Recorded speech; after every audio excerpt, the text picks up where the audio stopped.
who I am.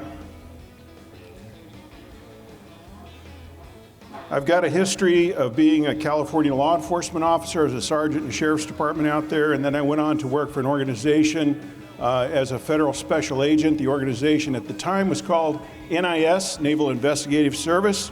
They had to change their name because my wife always joked that they investigated navals. And now they call them NCIS, and got a TV show. Anyway, I worked for them and was stationed out of Moffett Field in the San Francisco Bay Area, right in the heart of Silicon Valley, back in the Reagan years in the 1980s. And I was assigned to what was called FCI and CT, Foreign Counterintelligence and Counterterrorism. I remember we used to get pretty excited when we get a suspect who we thought might be a spy. The Chinese were starting to get involved in some of their spying activities, and it wasn't very sophisticated, and there weren't very many. It's a different day today, let me tell you. And I've got much to say about that, but not tonight. I've been a pastor, and I am actually a Lutheran pastor. And if you don't know what a Lutheran is, just think Catholic light, and you've got it. I'm actually a Lutheran. I'm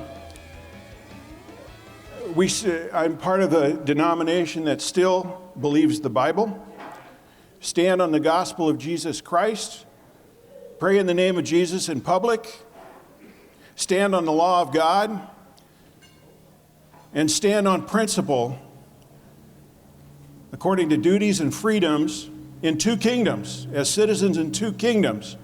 One in the law of God, in the kingdom of this country, which is actually a republican democracy, representative democracy, based upon principle, based upon the law, and yes, natural law included, God's divine law, naturally understood, and specific things like the Ten Commandments. But also, I'm a citizen of the kingdom of Jesus Christ, whose name I carry, and by whose name I pray.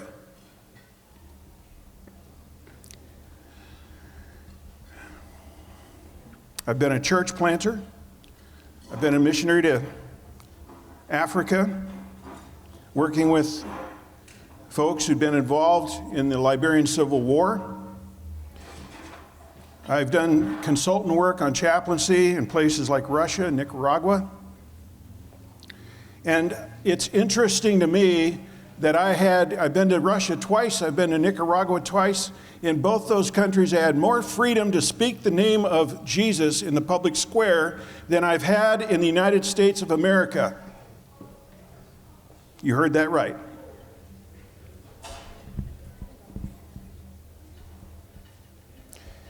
I've also been, since I left law enforcement, I've continued my connection, and this goes back to 1973, as either an officer, a federal special agent, or a law enforcement chaplain ever since.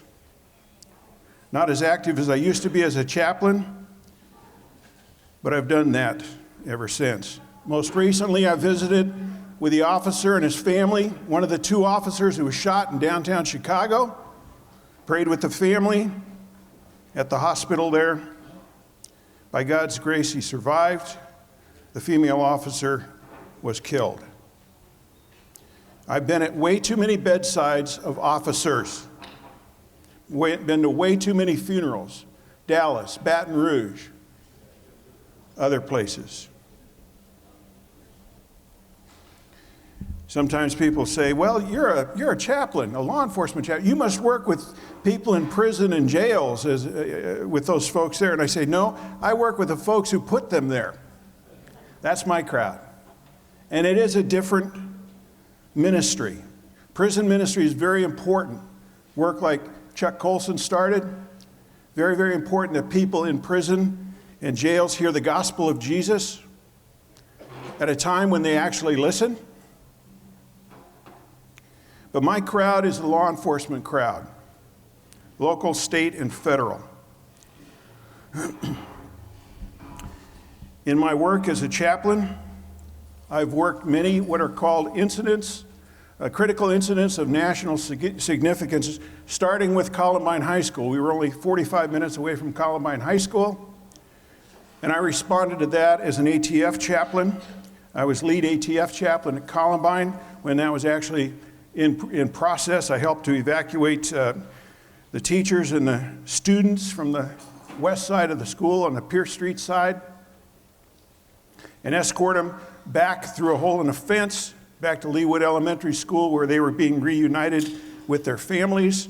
And you can imagine by the end of the day, later that night, as these kids were getting reunited one after the other, who was left late into the night from these children's families? The families of those kids who were killed, the families of those teachers who were killed. I've been in the library in Columbine to help put those victims in body bags. I was with 2 other chaplains, and we prayed with the CSI folks from CBI, Colorado Bureau of Investigation, right there in the library. Prayed for the families, the students, the community. I've been at mass shootings from Columbine all the way to the Mandalay Bay hotel shooting, where I worked with the FBI in Las Vegas. Walked that scene of that mass shooting, which is the worst one I've ever been to. Followed the bloody footprints of one person that went on across the street to the Catholic Church to hide.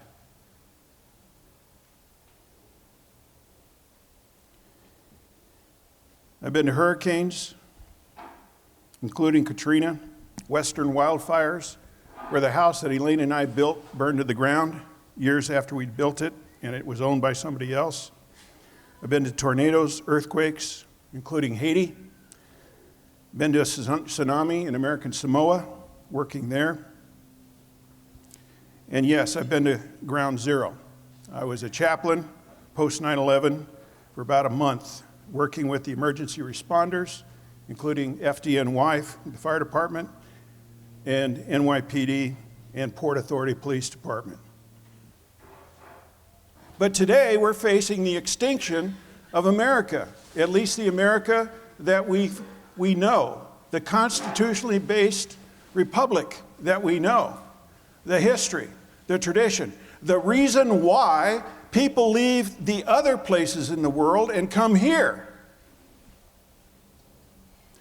We just recently saw Afghan parents passing their kids up to whom on the wall?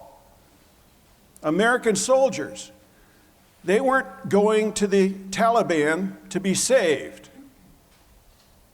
Why do people cross the border and at great risk to themselves endure the abuse of human traffickers to come here and try desperately to start a new life?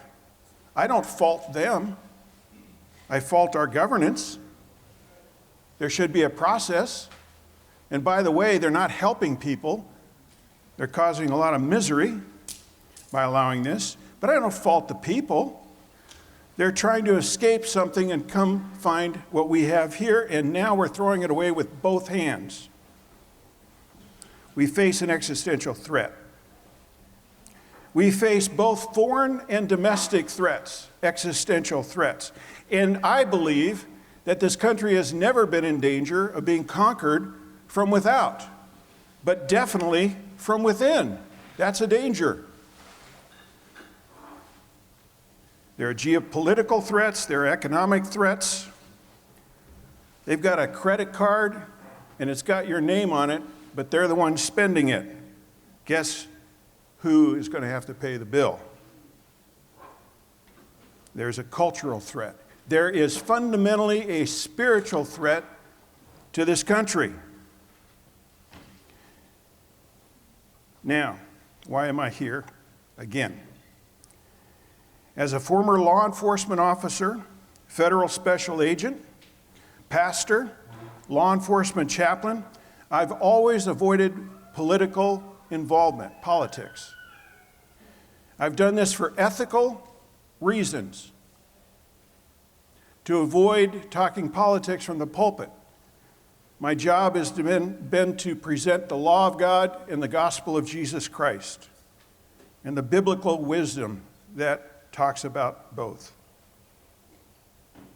As a professional law enforcement officer, as a chaplain affiliated with law enforcement agencies, local or federal, I've avoided politics. But guess what? I'm retired. And I'm still a citizen of the United States of America. And now it would be a sin to be silent. Now is not the time for politics as usual. Now is the time, and you've heard the phrase lately, now is the time to what? Save America. In Ezekiel 33 in the Bible, the prophet Ezekiel is told by God about the watchman on a wall. And he sees the enemy coming, and it's his fault if he does not blow the horn, sound the trumpet. The enemy today in America is truly at the gates. And I mean truly. And now is the time to sound the trumpet.